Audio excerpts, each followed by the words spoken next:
The Federal Road Safety Corps FRSC Kano State Command on Monday, the 19th of June 2023, pledged to deploy its personnel to Kwanar Maggi Junction along Maiduguri Road to regulate traffic movement so as to ensure safety of motorists and pedestrians.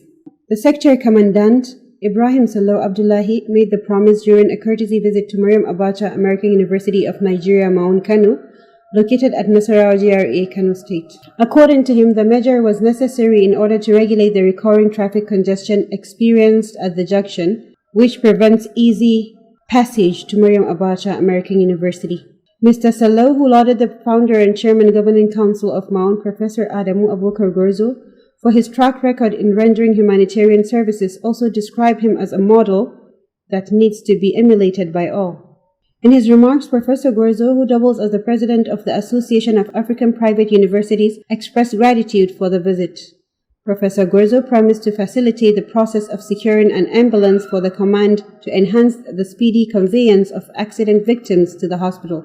Those present during the visit were President of MAAUN, Professor Dr. Muhammad Israr, Director Linkages and Collaboration Dr. Bala Muhammad Tukur, and OC Roaster Kano State Command Rabiu Salet Haroni, who accompanied the Sector Commandant.